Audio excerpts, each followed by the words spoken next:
উৎসবের আজ শেষ দিন এবং শেষ দিনে শুরু হবে নাট্য আলোচনা নিয়ে। আমাদের সঙ্গে রয়েছে বিশিষ্ট অভিনেতা পরিচালক শ্রী শুভাশিস ব্যানার্জি মহাশয়। আমি তাকে মঞ্চে ডেকে নিচ্ছি।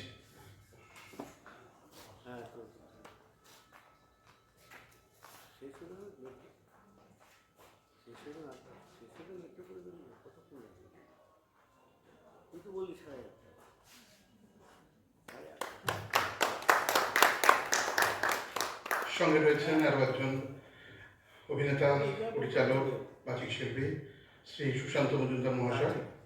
তাকে মঞ্চে ডাকছি।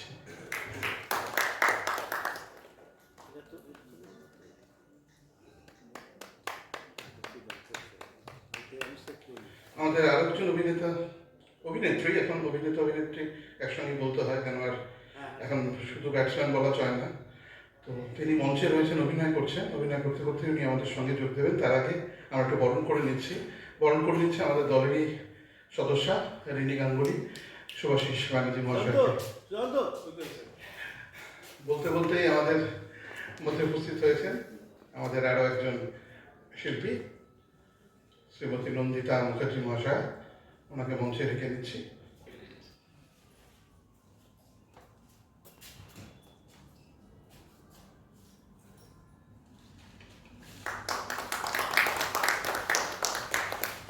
এবার মেমেন্টো দিয়ে সম্মাননা জ্ঞাপন।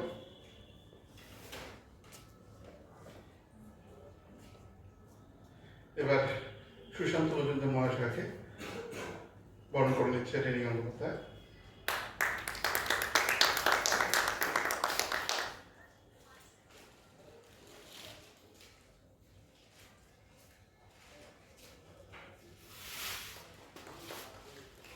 এবার মেমেন্টো দিয়ে সম্মাননা জ্ঞাপন।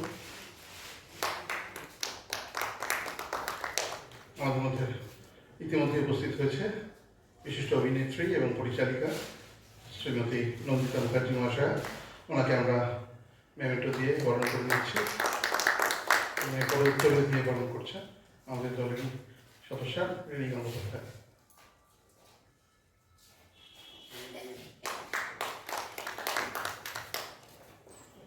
সাধারণত যেটা হয়, প্রতিবারই যেটা আমরা করে থাকি, যে আমাদের সঞ্চালকের ভূমিকা পালন করে, আমরা এই বরণের পর্ব হয়ে যাওয়ার পরেই আমাদের মধ্যে উপস্থিত সুশান্ত মজুমদার মহাশয়কেই বাকিটা চালানোর অনুরোধ করে থাকি।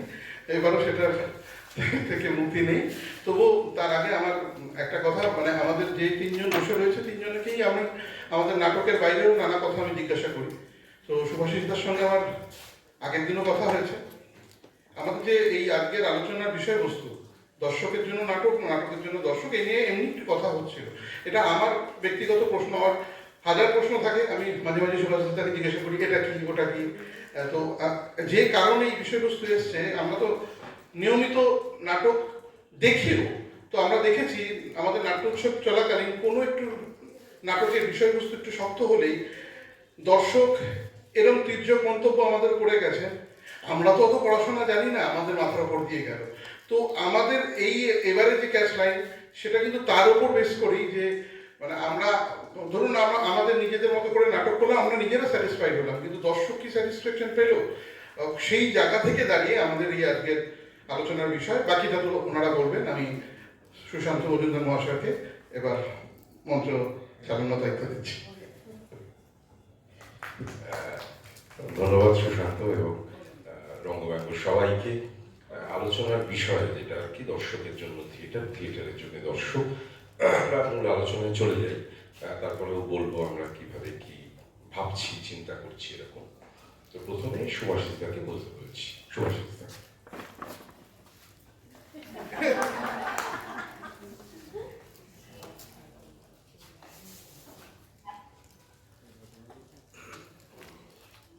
এত তাড়াতাড়ি ফাঁসির অর্ডার আসবে আমি জানতাম।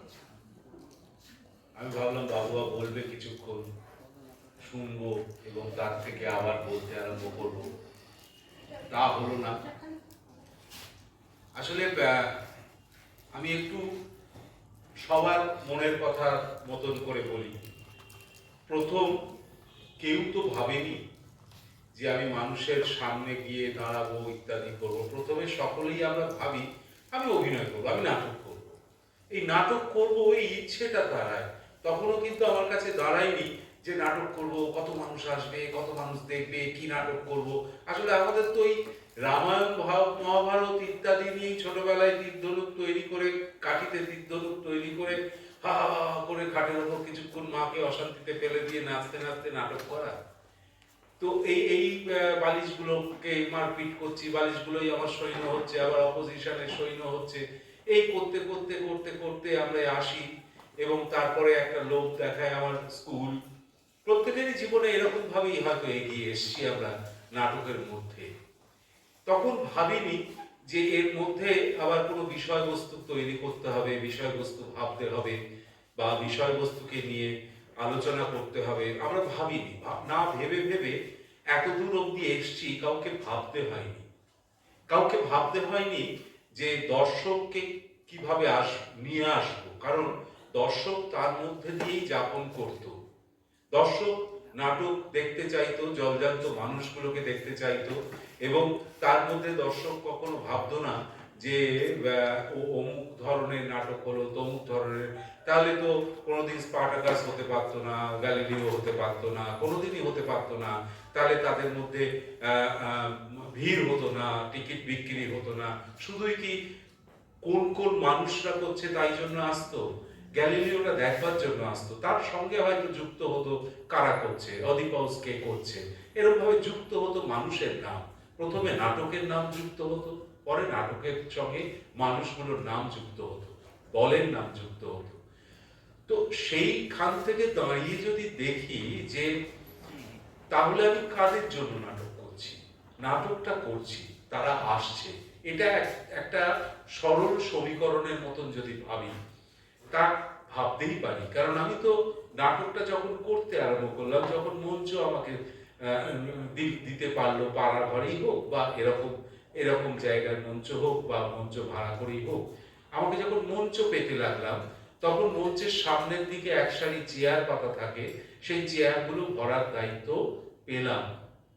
এবং এই ভরে রাখার দায়িত্ব যেমন নাটক যারা করছি তাদের, তেমনি ভরে ফেলার দায়িত্ব অবশ্যই দর্শকদেরও, যে নাটক দেখার প্রবণতাটা দর্শকের মধ্যে পেনিট্রেট করতে হবে বলে আমার মনে হয়েছে। কারণ এখন শুধুমাত্র বিনোদন শুধুমাত্র নাটক নয়। আগে দুটোই বিনোদনের পর্যায়ে ছিল, তিনটে পর্যায়ে ছিল। এক রেডিও নাটক শুনতেন, সেটাও বন্ধ হয়ে গেছে। অর্থাৎ একটা নাটককে প্রমোট করতে গিয়ে যে সমস্ত মাধ্যমগুলো আমাদের পাশে যুক্ত ছিল, সেই যুক্ত মাধ্যমগুলোই কিন্তু আমাদের পাশ থেকে সরে গেছে। অর্থাৎ সেই রেডিও নাটক, রেডিওতে বিভিন্ন ধরনের, সেই বুধবার দিনকে গ্রামীণ নাটক, তারপরে প্রতি মাসের বৃহস্পতিবার, শেষ বৃহস্পতিবারে পুরোনো দিনের নাটকগুলো, যেখানে বড় বড় অভিনেতারা অভিনয় করেছেন, সেই নাটক, এবং রেগুলার বিজ্ঞাপনের নাটক। এই যে বিজ্ঞাপনের নাটক হওয়া, শনি রবিবার দুপুরবেলা নাটক হওয়া, এই নাটকের মধ্যে যাপন করা মানুষগুলো কিন্তু নাটকের মধ্যেই থাকতে পারতেন। আজকে সেই সমস্ত মাধ্যমগুলো চলে গেছে। চলে যাওয়ার ফলে আমরা কিন্তু খুব একাকিত্বে বোধ করছি, একা হয়ে যাচ্ছি। অর্থাৎ নাটক দেখার প্রবণতাটা মানুষের মধ্যে কমে যাচ্ছে। অন্য সামাজিক অবস্থা তো আছেই, মানুষ একা হয়ে গেছে, একা একা বেরোতে পারে না, বাড়ির মানুষ কমে গেছে, সমস্ত মানুষ তার বাড়িতে তার বাচ্চাদের নিয়ে, ছেলে বৌমারা ব্যস্ত হয়ে পড়ে, বাবা মারা খুব একাকিত্বে ভোগে, সেগুলো তো আছেই। সেগুলো তো ধীরে ধীরে সামাজিক অবস্থাতে আমাদের অবস্থান করছেই। কিন্তু তার সঙ্গে সঙ্গে আমাদের প্রচার মাধ্যম, যারা শুধু আমাদের নয়, অলক্ষ্যে তারা প্রচার করে দিত নাটকের, সেই নাটকের প্রচার মাধ্যমগুলো কমে গেছে, নেই বললেই চলে।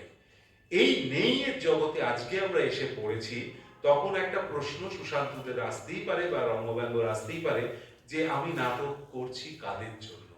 এই যে কেউ বললো মাথার উপর দিয়ে বেরিয়ে গেল, কি পাশ দিয়ে কেটে বেরিয়ে গেল, তখনও হয়তো হয়েছে, আমরা জানি না বলে এটা এখানে এসে বলে গেল বলে কি আমি সেই নাটককে নাট্য পদবাচ্য বলবো না? সেটা আমাকে ভাবতে হবে, দেখতে হবে কেন তাদের ভালো লাগলো বা ভালো লাগলো না, সেই নাট্য গ্রুপ বা নিজেদেরকেও বিশ্লেষণ করতে হবে না। কিন্তু আমি যদি একটু এবার পেছনের দিকে যাই, যখন আমরা আমাদের নাট্যশাস্ত্র রচনা হচ্ছে কেন। যদি আমি সেইখান থেকে যাই তাহলে আমি দেখব যে আমাদের চারটে বেদকে তার ভেতর থেকে রসসাধন করে ভরতমুনিকে দিয়ে লেখালেন ব্রহ্মা। কেন লেখালেন না, ভরতমুনির কাছে যখন সাধারণ মানুষ এসে বললেন যে সমাজ গঠনের কথা বলছো, তথ্যের কথা বলছো, গানের কথা বলছো, সামাজিক নিয়ম নীতির কথা বলছো, তো বলছো বলছো ওই বইতে আছে, কিন্তু ওই বই পড়ার অধিকার তো আমাদের নেই। আমরা বইটা যদি না পড়তে পারি, সেই অধিকার যদি আমরা না পাই, তাহলে আমি সমাজ গঠন করব কি করে, কি করে আমরা এগোবো, কি করে অর্থশাস্ত্র বুঝবো, কি করে আয়ুর্বেদ শাস্ত্র বুঝবো, কি করে শাস্ত্রকে আমি অধ্যয়ন করব। শাস্ত্র মানে সমাজ শিক্ষা, সমাজ ব্যবস্থাকে অধ্যয়ন করব। তখন কিন্তু তাদের টনক নড়ল এবং বললেন যে না, সত্যি তোমাদেরই আগে তো, তোমাদের জন্যই করা, তোমাদেরই আগে বোঝা উচিত, পড়া উচিত। তাহলে এমন কিছু বই আমাকে পড়তে হবে, এমন কিছু শাস্ত্র আমাকে রচনা করতে হবে যেখান থেকে আমরা তোমাদেরকে সহজভাবে বোঝাতে পারবো এবং তোমরা পড়তে পারবে। এবার পড়তে পারবে শব্দটাতে খুব আঘাত লাগলো, যে পড়বে কি করে, এটা তো সেইভাবে সেইভাবে লেখাপড়ার মধ্যে দিয়ে নেই। তাহলে কি মাধ্যম, যে এমন একটা গণমাধ্যমের সৃষ্টি করতে হবে যে গণমাধ্যমের মধ্যে দিয়ে নাটক, মানে গণমাধ্যমের মধ্যে দিয়ে মানুষকে শিক্ষাদান করা যাবে। অর্থাৎ ওই ভরতমুনি, যে আমাদের নাট্যশাস্ত্র তৈরি হয়েছে, সেই নাট্যশাস্ত্র বা নাট্যবেদ থেকে তৈরি করতে লাগলেন সামাজিক উপাদান দিয়ে তৈরি ছোট ছোট ছোট ছোট নাটক। এবং যে নাটকের মধ্যে সমাজ নীতি রয়েছে, সমাজ চলার কথা বলেছে, তাদের শিক্ষার কথা বলেছে, তাদের সমস্ত বিদ্যা ওর মধ্যে, যেন প্রত্যেকটা নাটক একটা নাটক নয়, তখন নাটকগুলো অনেকগুলো হতে থাকলো, অনেক জায়গায় হতে থাকলো, অনেক রকম ভাবে সমাজের মধ্যে ছড়িয়ে যেতে লাগলো। তা সামাজিক নিয়ম নীতি, সমস্ত কথা, সমাজের কথা, মানুষের কথা বলা কিন্তু আমাদের এই মুহূর্তে শুরু হয়নি। আমাদের শুরু হয়েছে সেই যুগ থেকে, যখন থেকে আমাদের নাট্যশাস্ত্র বা বেদ তৈরি হয়েছে। সেই কারণেই আমি বলছি তার মধ্যে কিন্তু একটা মস্ত বড় বিজ্ঞান যুক্ত রয়েছে, যা মঞ্চের, যা অভিনয়ের, যা লেখার, কিভাবে লিখবো, কেন লিখবো, কোন খান থেকে লিখবো, সমাজের কোন জায়গাটা তুলে ধরবো ইত্যাদি সমস্ত পুঙ্খানু একটা নাট্যশাস্ত্র, এত মোটা বই, সেই বইয়ের প্রতিটা ছত্রে ছত্রে, এমনকি মেকআপ, পোশাক, এবং কোন খান থেকে কোন মানুষদের কি বলা হবে, কি প্রত্যেকটা অঙ্কে মানে প্রতিটা লাইনে প্রত্যেকটা মানুষের চরিত্র বিন্যাস করা আছে। আমরা একটা একটা এই কথা প্রসঙ্গেই এলো, একটা শাস্ত্র, একটা বইকে আমরা বড্ড বড্ড নোংরা করি, যে যেখান থেকে মানুষের দাঁড়ানো, মানুষের হাঁটা, মানুষের মন কি চিন্তা করছে, এই সমস্তগুলোকে আমরা অনুধাবন করতে পারি। সেই শাস্ত্রটাকে আমরা দূরে, যেখান থেকে ফ্রয়েড একরকমের ভাবে বলছেন, এরা একরকমের ভাবে বলছে, যে এই সমস্ত শাস্ত্রগুলোকে তার মধ্যেও দেওয়া আছে, তার মধ্যেও আমরা খুঁজে পাই। এই সমস্তগুলোকে আমরা দূরে সরিয়ে রেখে আমরা এখন নাটক করছি, এই শব্দটা ভীষণ বড়ভাবে তৈরি করছি। কিন্তু নাটক করতে গিয়ে অবশ্যই আমার মনে যেটা ভালো লাগবে, আমার মনে যেটা ব্যথা লাগবে, আমার মনে যেটা উঠবে, সেই দিয়েই তো নাটক করবো, নাহলে তো সাত্ত্বিক অভিনয় হবে না।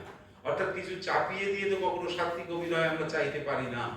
এই সাত্ত্বিক অভিনয় বা সঠিক অভিনয় বা সঠিকভাবে সমাজকে গঠন করবার দায়িত্ব যদি নাট্য মোদী লোক এবং নাট্য ব্যক্তিত্বদের মধ্যে পড়ে, তখন তাকে ভাবতে হবে যে কিভাবে আমি মানুষকে বোঝাতে পারবো, অ্যাট দি সেম টাইম একটা এন্টারটেনমেন্টের মধ্যে দিয়ে কিভাবে আমি সরলভাবে তাদের মধ্যে দিয়ে বুনে যেতে পারবো। এই বুনে যাওয়ার কাজটা যেখানে আমাদের খামতি হয়, হচ্ছেও, প্রচুর হচ্ছে, প্রচুরভাবে আমি দেখতে পাই এটা হচ্ছে, আমি অস্বীকার করবো না।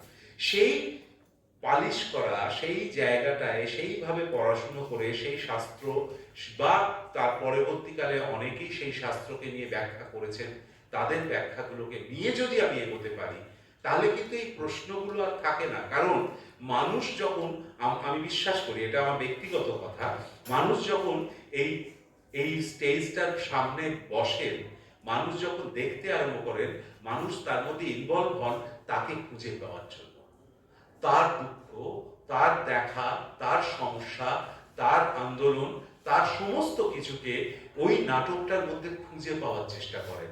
তাই তো তাকে আমি ইনভলভ করতে পারি আমার নাটকের গল্পে। যদি সে কোনো একটা ব্যক্তিকেও তার মধ্যে খুঁজে পায়, তখন কিন্তু নাটকটার মধ্যে সে ঢুকতে আরম্ভ করে বলে আমার বিশ্বাস।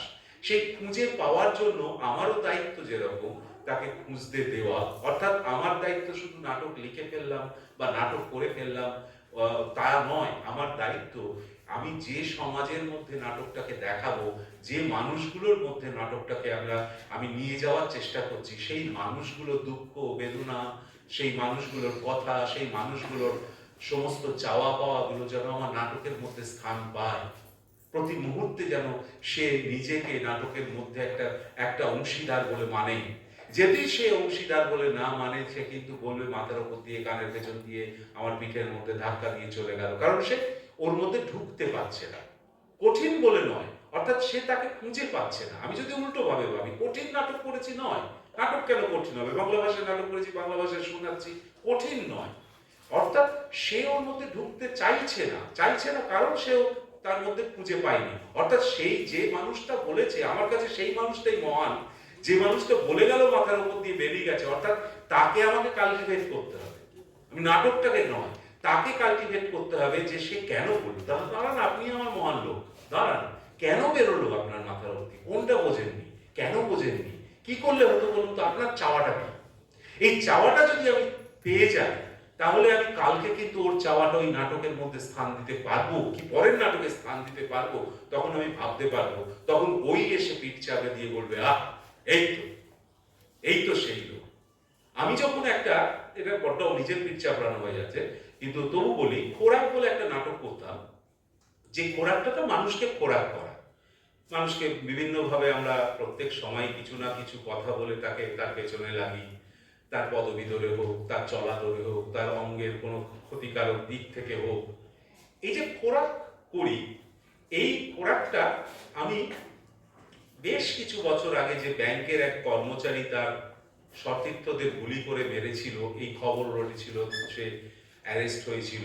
তো সেটা আমি খুঁজতে খুঁজতে পাই যে সেই মানুষটাকেও এরকম খোরাক করা হতো। এই অফিসে ঢোকার পর থেকেই তাকে পেছনে লাগা হতো। এবং সেই দিন খুব একটা মানসিক অবস্থায় ছিল, দুর্বল অবস্থায় ছিল। এবং সে অফিসে ঢোকা মাত্রই শুধু অফিসে তার কলিগরা নয়, তার সেখানে রেগুলার যারা কাস্টমার, যে ব্যবসায়িকরা আসতো, তারা রেগুলার কাস্টমারও তার সঙ্গে একটু পেছনে লেগে যেত। সেদিন আর সে সহ্য করতে পারেনি, তাই সে গুলিটা চালিয়েছিল। এইটা আমার জায়গা। এই জায়গা থেকে আমি খুঁজতে লাগলাম, বেশ কিছু পেলাম। তার মধ্যে আমি 10টা চরিত্রকে বেছে নিলাম, একদম জলজান্ত, যারা হারিয়ে গেছে, এই করতো, কিন্তু আজ তাদের খুঁজে পাওয়া যায়।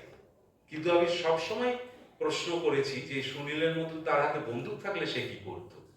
যাই গান গাইছে ট্রেনে, সেই গান গাইছে, তার বন্ধুরা, একটা মোবাইল কেনার পরে তার বন্ধুরাই ওই ফোনে ফোন করছে, বাপি লাইনি ফোন করছে, কি এর নাম করে ফোন করে তাকে ফাংশনে নিয়ে যাওয়ার, আর সে উৎসাহিত হচ্ছে। একটা সময় যখন বুঝলো যে এটা সবই ফেক, তখন সে গান ফান ছেড়ে দিয়ে, সমস্ত ছেড়ে দিয়ে বাড়িতে বসে গেল। এবং তার স্ত্রী বাদাম বেচতো আর ও গান গাইতো ট্রেনে। এবং তার স্ত্রী বাদাম বেচে বলছে যে আমার কি আর সামর্থ্য আছে?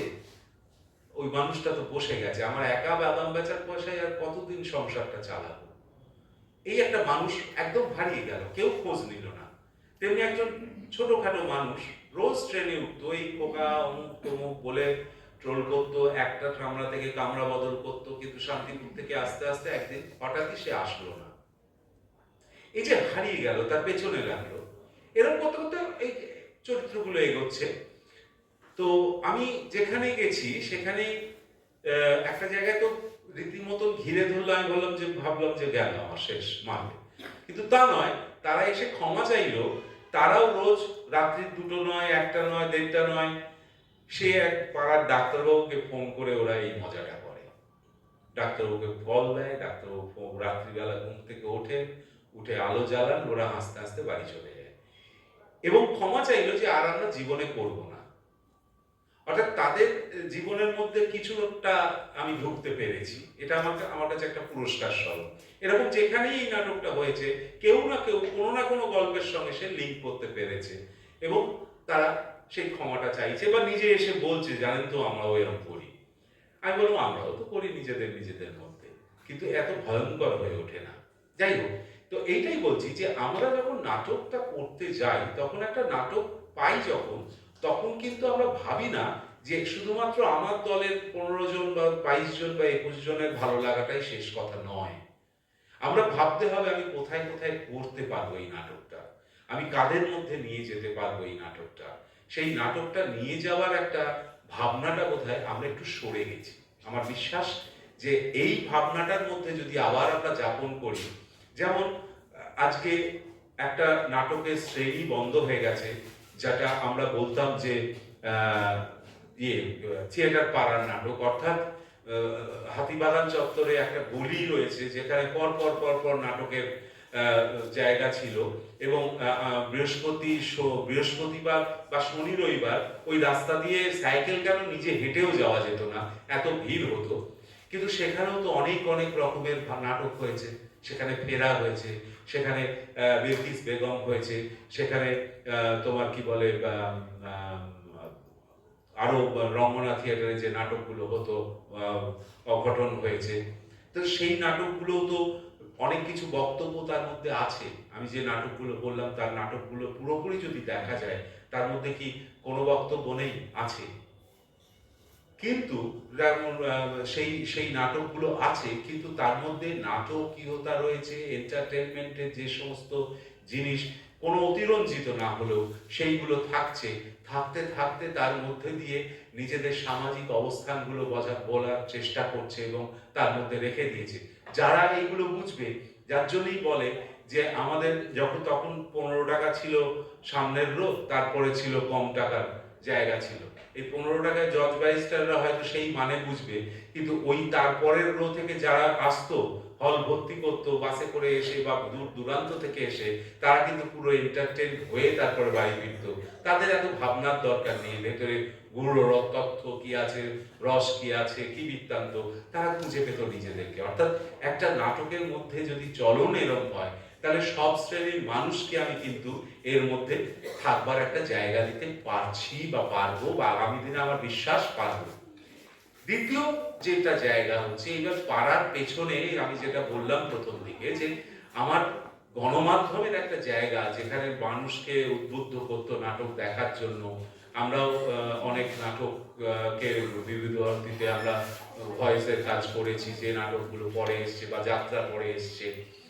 তো এইখানে দেখতে গেলে আমাদের এখন প্রচার মাধ্যমগুলো কিন্তু চলে গেছে, প্রচার মাধ্যমগুলো চলে গেছে। যদিও দেওয়াল বেঁচে আছে, দেওয়ালে গিয়ে আমরা পোস্টার দিতে পারি, সেই জায়গাতে আমরা কি সঠিক জায়গায় আছি? আমরা কি পোস্টারিং, ক্যাম্পেনিং ইত্যাদি করছি যে আমরা নাটক করি, অমুক জায়গায় নাটক হচ্ছে? আচ্ছা, এই যে আজকের যে এত বড় একটা আয়োজন এরা করলো, এই আয়োজনের মধ্যে কোথায় কোথায় পোস্টারিং হয়েছে, কি পোস্টারিং হয়েছে, কোথায় কোথায় তারা ওয়ালিং করেছে, আমরা কি দেখতে পাই? দেখতে পাই না। তা আমরা যদি দেখতে না পাই, সাধারণ মানুষের চোখে কি করে ধরা পড়বে? সাধারণ মানুষকে তো একটা একটা কোটি টাকার সিনেমার লোক প্রত্যেকের চ্যানেলে ঢুকে তাদের অনুষ্ঠানের মধ্যে নিজেদের প্রোপাগান্ডা করছে, সিনেমা দেখতে আসুন, অমুক দিন হলে আসছে, কিংবা তারা এত বড় বড় হোর্ডিং তৈরি করছে, ছাপাচ্ছে। কেন? শাহরুখ খান তো বিখ্যাত, অমুক আরো আরো সালমান বিখ্যাত, তো ওদের সিনেমা হচ্ছে বললেই তো লোকে চলে আসবে, তাতে এত ক্যাম্পেইনিং করতে হচ্ছে কেন? অর্থাৎ আমরা একটা দিক, প্রচারের দিকটা কিন্তু মানে একদম ভুলে যাচ্ছি। সে অর্থনৈতিক কারণ হোক, কি কারণ, সেটা খুঁজে বার করতে হবে, কিন্তু প্রচারের দিকে নেই, প্রচারমুখী নই। আমরা প্রচার করছি না, মানুষকে জানাচ্ছি না। আমরা ফেসবুক ইত্যাদিতে ভেবেই বলছি এই তো পাবলিক করে দিলাম, কিচ্ছু হবে না ওতে, পাবলিক করে কিছু হবে না, এই নিজেদের মতন লোক আসবো, নাটক দেখবো, চলে যাব। কিন্তু হলে সেই লোকের সংখ্যা খুব বেশি হলে 20টা হবে, খুব বেশি হলে। সুতরাং এই 20 জন মানুষ নিয়ে কি শান্তিতে থাকা যায়? সে তো 20 জন তো আবার ঘরের মানুষের মতন, সে রোজ রাত দিন এদিকে ওদিকে দেখা হচ্ছে, কথা হচ্ছে, আড্ডা হচ্ছে। তো সেই 20 জনই ঘুরে আসছে, 20-র বাইরে আমরা কি বেরোতে পারছি? সেই দোষটা, সেই খামতিটা কাদের, এইটা কিন্তু খুঁজে বার করার সময় এখন এসে গেছে, মানে অবশ্যই এসে গেছে বলে আমি বলবো, সেটা খুঁজে বার করতে হবে। মানুষের জন্য নাটক না আমাদের সেই ডিম আগে না মুরগি আগের গল্প করে আমাদের কোনো লাভ হবে না। আমরা আমাদের জন্য নাটক করলেও জন্যটা দাঁড়ায় দর্শক। আমরা আমাদের নাটক করি দর্শকের জন্য, দর্শককে তৈরি করতে হবে, দর্শক তৈরি করে দর্শককে আনতে হবে, দরকার হলে দর্শক কি চায় তার জন্য আমরা ঘুরে বেড়াতে হবে, তাদের থেকে জানতে হবে, প্রত্যেক নাটক দেখতে যেতে হবে, সেই নাটকটা যদি দর্শক সবাই বলে ভালো হয়েছে, কেন ভালো হয়েছে বিশ্লেষণ করে আমাকে বাড়িতে আসতে হবে, বাড়িতে এসে আমাকে বিশ্লেষণ করতে হবে যে আমার কোথায় খামতি হয়েছে। কারণ নাটক একটা চলমান গাড়ি, সেই গাড়িতে আমরা মাঝে মধ্যে উঠে পড়ে সেই গাড়ির চলনের মধ্যে নাড়াচাড়া করি, আবার কেউ ছিটকে বেরোয়, কেউ ধরে থাকতে পারে, এটাই আমার বিশ্বাস। ওই গাড়িটা কখনো কাউকে ডাকে না, আমাদের গাড়িতে উঠতে হয়। সুতরাং নাটক চলবে, নাটক দর্শকের জন্যই চলবে, এবং সেই চলমান রাস্তার মধ্যে আমি কিভাবে এগোবো সেটা একটু নিজেদেরকে ভেবে নিতে হবে। ধন্যবাদ।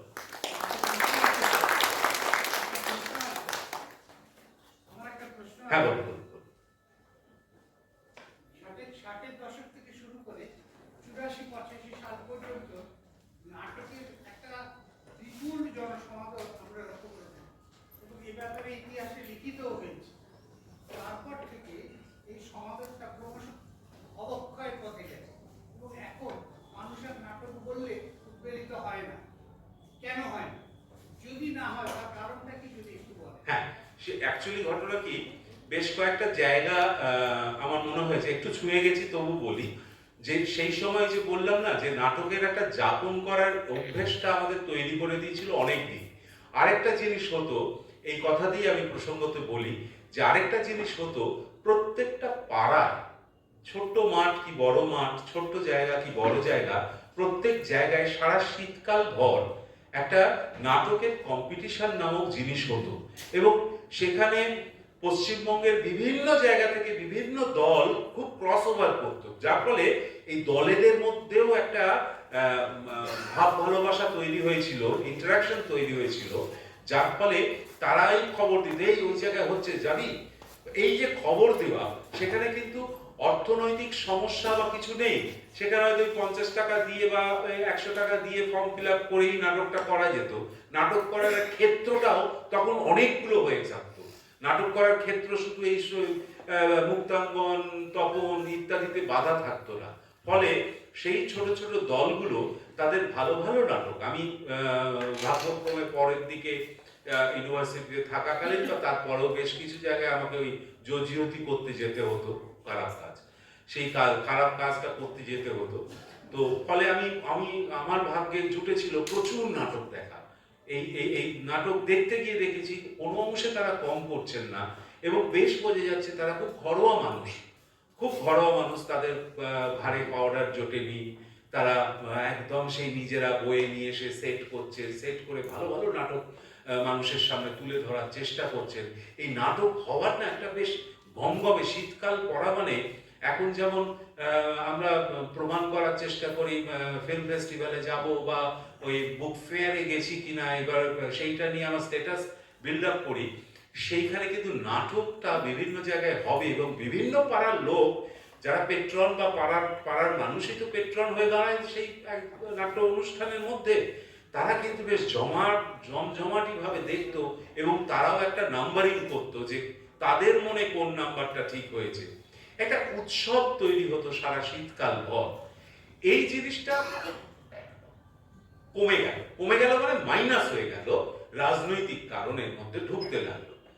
আমিও ভুক্তভোগী, আমি মাঠ চেয়েছি, কেন চেয়েছি, কবে নেবেন, কি করতে নেবেন, প্রচুর প্রশ্নের উত্তর দিয়ে বললো এখন না, নিয়েন না, খুব উপদেশ দিয়ে দিল। তার মানে আমি বুঝলাম এখানে আমাকে নাটকটা করতে দেবে না। বাবু আরো হয়েছিল, বাবু একবার পেয়েছিল, তারপর আর পাইনি, খেলার মাঠ হবে, খেলার মাঠ তো সবটাই, তো নাটকের 5টা দিন দিতে কি হয়েছে, হবে না। অর্থাৎ এই যে না না শব্দগুলো হয়ে হয়ে হয়ে হয়ে পাড়াঘরের সেই প্রবণতাটাই বন্ধ হয়ে গেল, এখন হয়ই না। ফলে যারা নাটকটা নিয়ে বেঁচে আছে তারা চেষ্টা করছে যে ন্যূনতম খরচে কোন হল পাই, এবার খরচের মাত্রাটাও, হল নেওয়ার মাত্রাটাও, খরচের মাত্রাটা বেড়ে গেছে।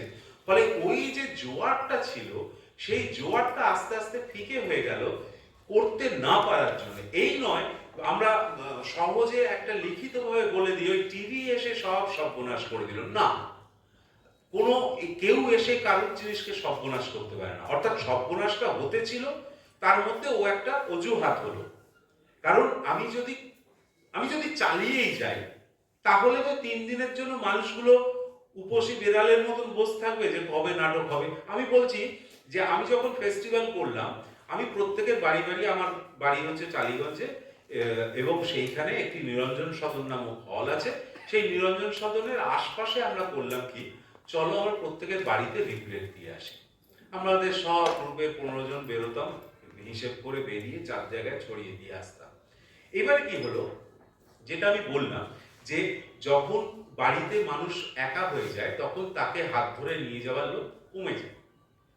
কিন্তু এই নিরঞ্জন সদনটা বাড়ির পাশে থাকার দরুন আমার ওখানে একটা বয়স্ক শ্রেণীর মানুষ অনেক তৈরি হলো, যাদেরকে বাড়ির মানুষ, মহিলা যারা ছিলেন, বাড়ির মানুষ এসে তাদের ওই আমার হলে ঢুকিয়ে দিয়ে যেতেন।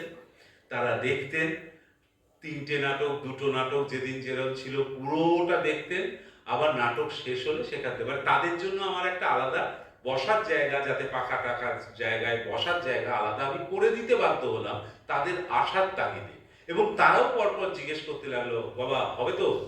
এই যে উৎসাহ, তাদের মধ্যে যে পুরনো উৎসাহটা আমি জ্বালাতে পেরেছি, যে নাট্য উৎসবের মধ্যে তারা আসতে পেরেছে, এই উৎসাহিত মানুষগুলোই তো একসময় মাঠে যখন কম্পিটিশন হতো তারা থাকতো। আজ তাদের বয়স হয়ে গেছে, তারা হয়তো থাকতে পারে না, আসতে পারে না, কিন্তু আসার একটা সুযোগ পেলে তারা ছাড়ে না।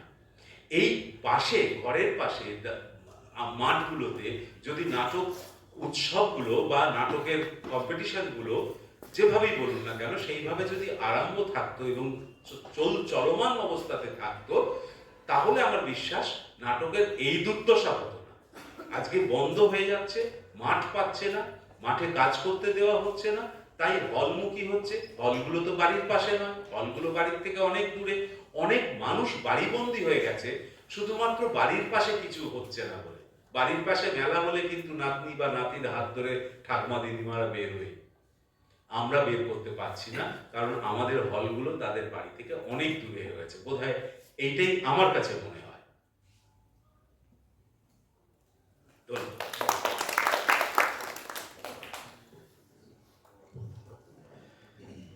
ধন্যবাদ শুভাশিস দা। আমাদের সময়টাও খুব কম, মানে আমরা যে সময় থেকে শুরু করেছিলাম, যে সময়টা হওয়ার কথা ছিল আমাদের, সেই টাইম থেকে আমরা অনেকটা পিছিয়ে। খুব কম সময় আমাদের হাতে আছে। পরে 2টো নাটক, এখন নন্দিতা বলবে, তারপরে আমি বলে আজকের অনুষ্ঠান শেষ করব।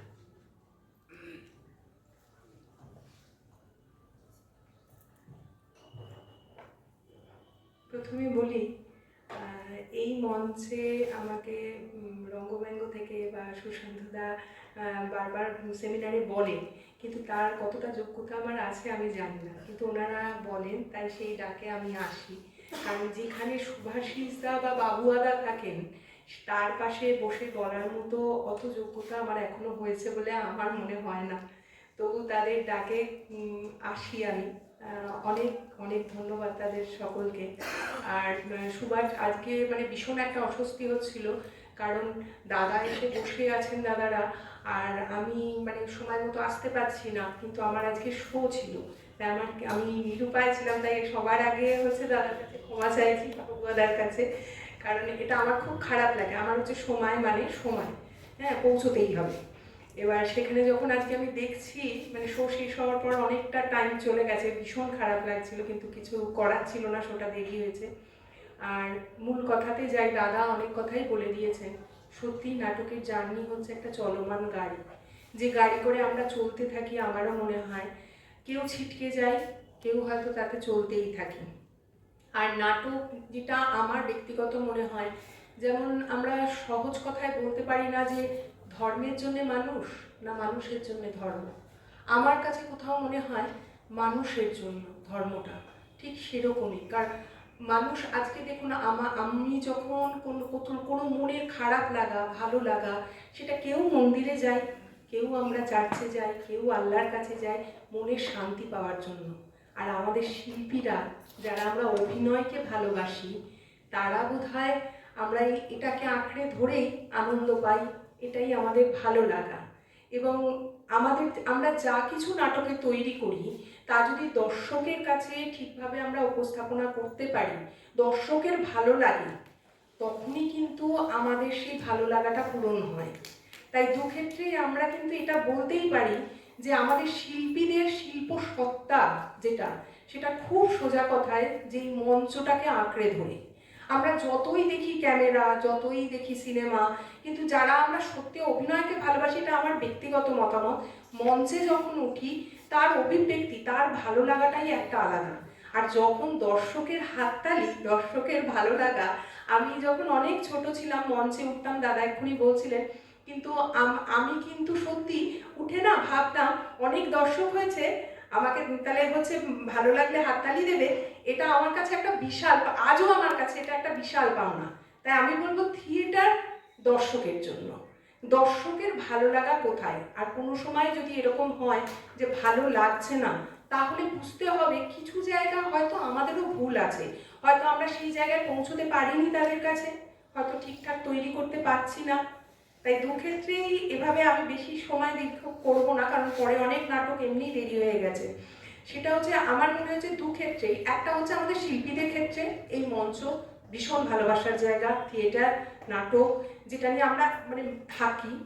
আর একটা হচ্ছে দর্শক ছাড়া কিন্তু আমরা পরিপূর্ণ হই না। আমরা কেউ আমার মনে হয় না শিল্পী পরিপূর্ণ হই। যখন দর্শকের ভালো লাগা থাকে তবেই হচ্ছে আমাদের পরিপূর্ণতা বাড়ে। তাই আমাদের এই নাটক চলছে, চলবে এবং এর পূর্ণতা পাবে দর্শকের জন্যই। আমি এর বেশি আর কিছু দীর্ঘায়িত করছি না, আমি এখানে শেষ করছি।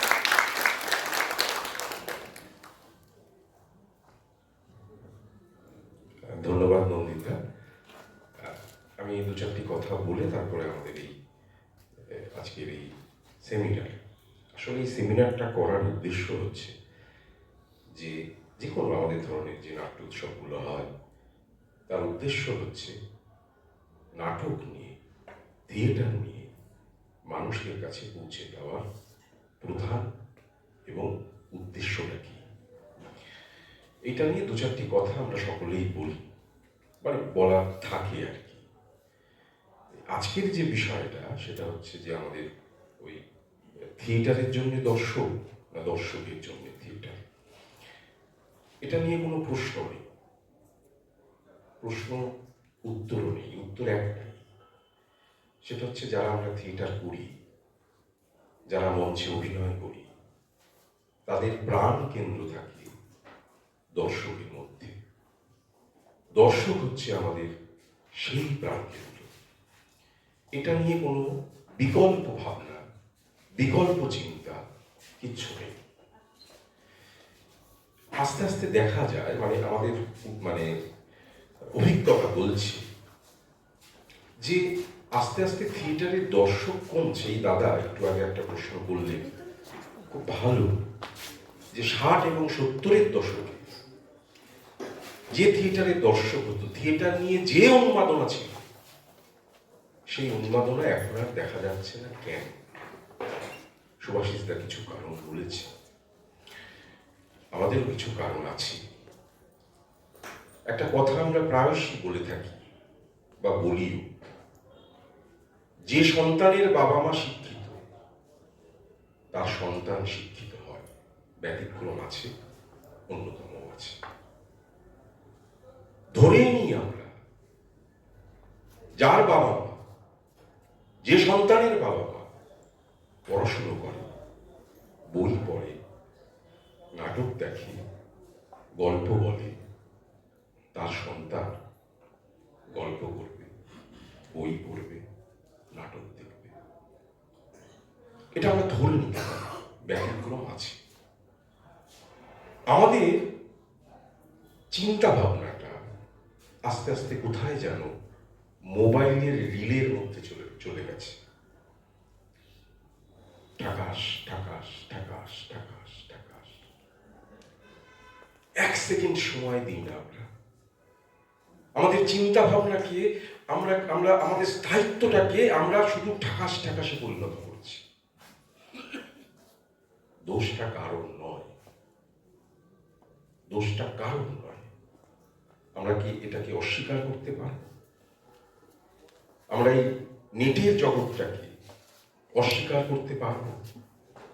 কোনো অবস্থাতেই পারবো না। একজন দর্শক যখন আসেন থিয়েটার দেখতে, তারা কি প্রত্যাশা নিয়ে আসে আমাদের কাছে, কি ভাবনা নিয়ে আসে, তারা কি চায়,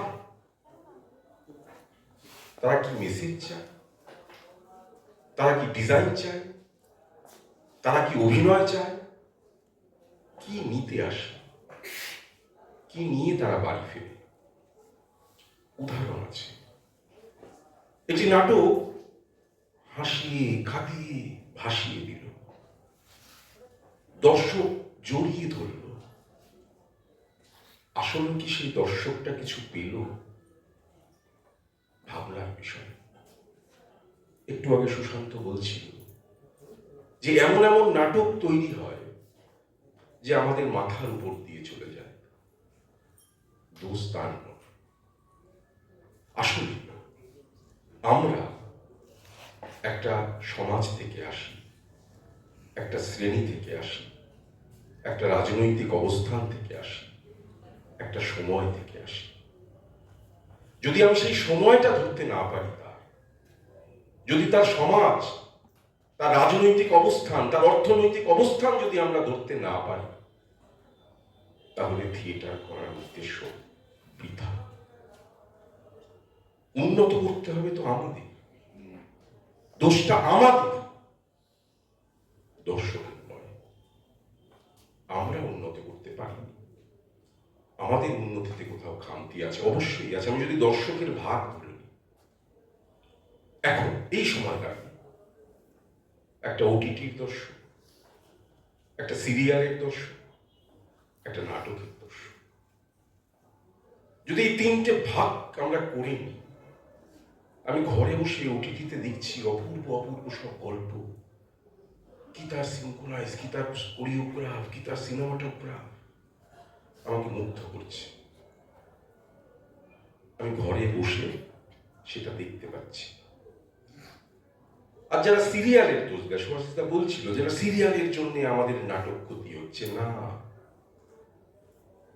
ইয়াং জেনারেশন দেখবেন সিরিয়াল দেখে না, দেখবেই না তারা। কেন দেখবে? ভুলভাল গল্প চলছে, কোনো অবস্থাতেই তারা দেখতে পারে না। হ্যাঁ, সিনেমা সিরিয়াল করার জন্য হয়তো তারা ঘুরতে পারে, যেতে পারে, কিন্তু কোনো অবস্থাতেই তারা ওই তার নিজের করা সিরিয়ালটিও বসে বসে দেখবে না। এটা দেখা তাদেরও দোষ নেই। তাহলে সেই দোষটা এসে পড়ছে আমাদের উপরে। কাদের উপরে? যারা মঞ্চে অভিনয় করি। একজন নাট্যকার, একজন নির্দেশক, একজন অভিনেতা বা অভিনেত্রী দর্শকের কাছ থেকে কি আশা করে, কি আশা নিয়ে আসে? তাকে ভালো বলবে, তাকে খারাপ বলবে, তার চুলচেরা বিশ্লেষণ করবে, এটা নিয়েই তো আসে। কিন্তু যখন সে বুঝতে পারে না, দোষটা তারও নয়, আবার দোষটা এদিকে যে করছে তারও নয়, সেই নাট্যকারের বা তার অভিনেতা বা তার নির্দেশকের নয়। আসলে এটা বুঝে নিতে হবে, সে যে সময়টা দিয়ে এসেছে, যে অর্থনৈতিক অবস্থানের মধ্যে দিয়ে এসেছে, যে রাজনৈতিক অবস্থানের মধ্যে দিয়ে এসেছে, তাকে সেটা ভাবতে বাধ্য করছে।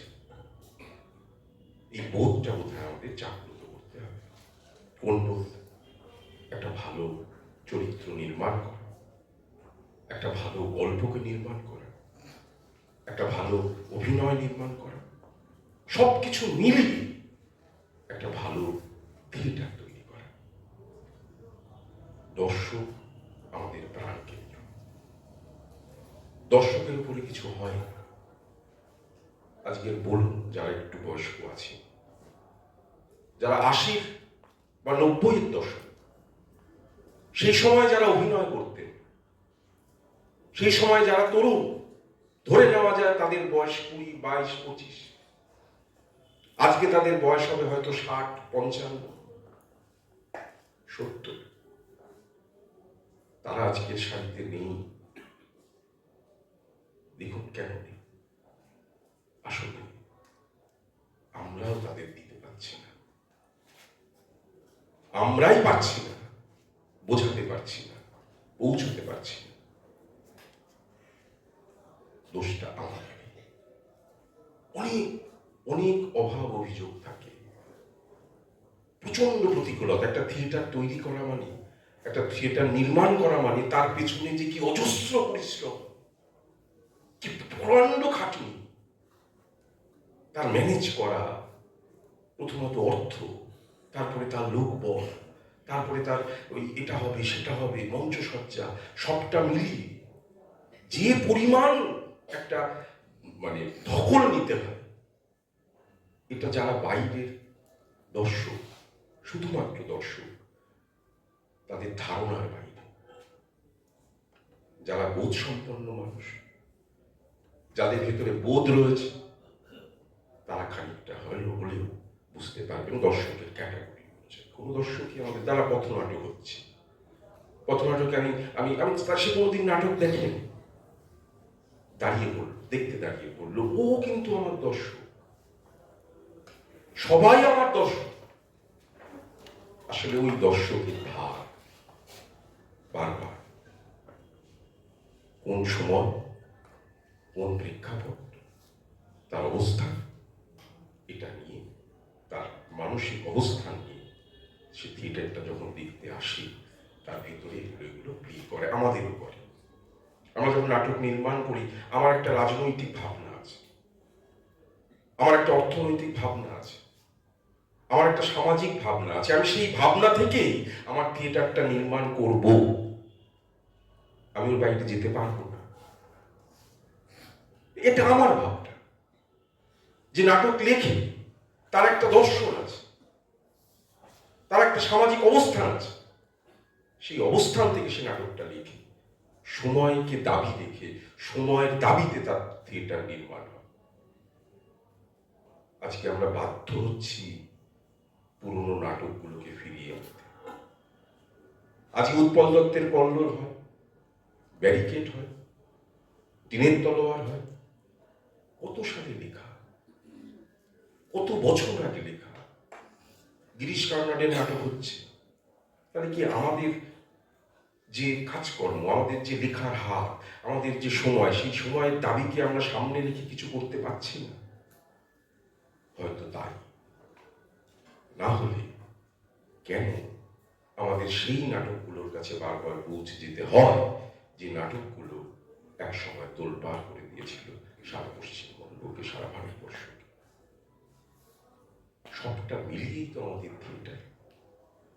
আমরা যারা মঞ্চে অভিনয় করি, এই অভিনয় করতে করতে আমাদের 3টে ভাগ আমরা বুঝে নিই।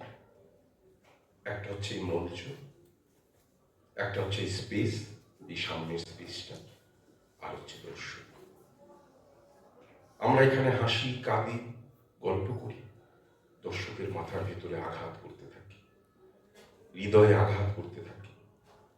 আমরা যদি সেই আঘাতটা, সেই বোঝাটা তাকে যদি না দিতে পারি, সেই দর্শক না বুঝে যদি চলে যায়, পরের দিন আর সেই দর্শক আসবে না।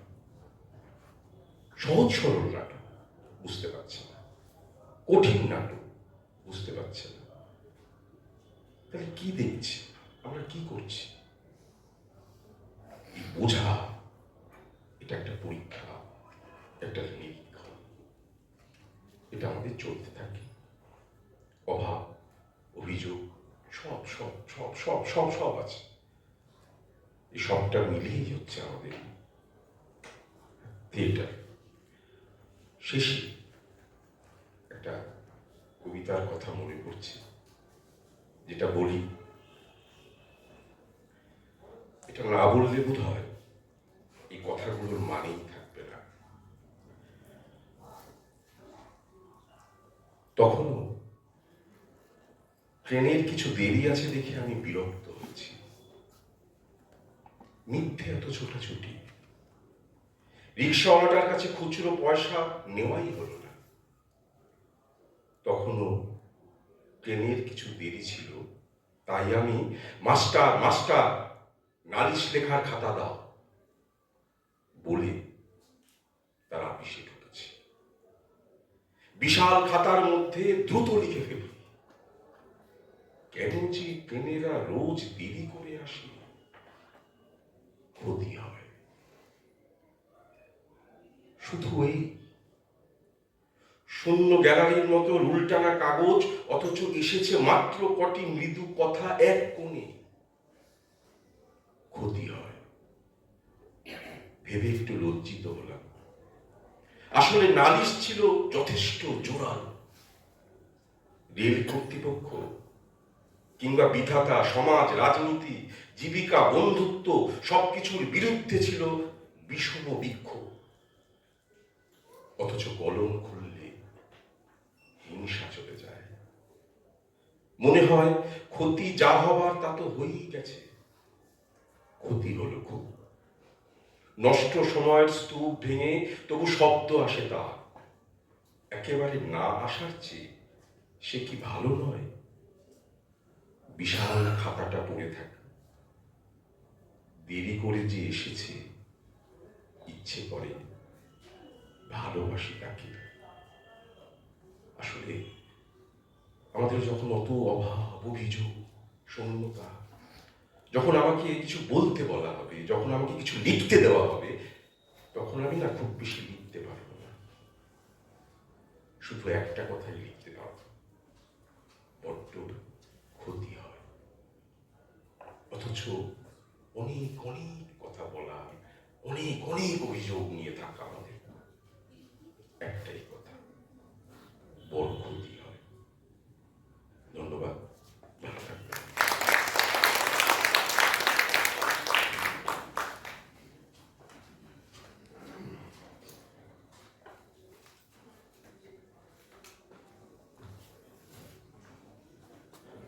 ধন্যবাদ জানাই আমাদের তিনজন মাননীয় অতিথিকে। আমরা আমাদের নাট্য আলোচনা এখানেই শেষ করব, কিন্তু এখনই আমাদের নাটক শুরু হবে। প্রথম নাটক নটসেনার ভূতনাথের ভূত। এই নাটকের আনুমানিক সময়সীমা 50 মিনিট, তারপর গয় গণ্ডগোল আনুমানিক সময়সীমা 35 মিনিট। আজকে শেষ দিন, পুরোটাই সঙ্গে থেকে যাবে, সঙ্গে থাকুন এখন।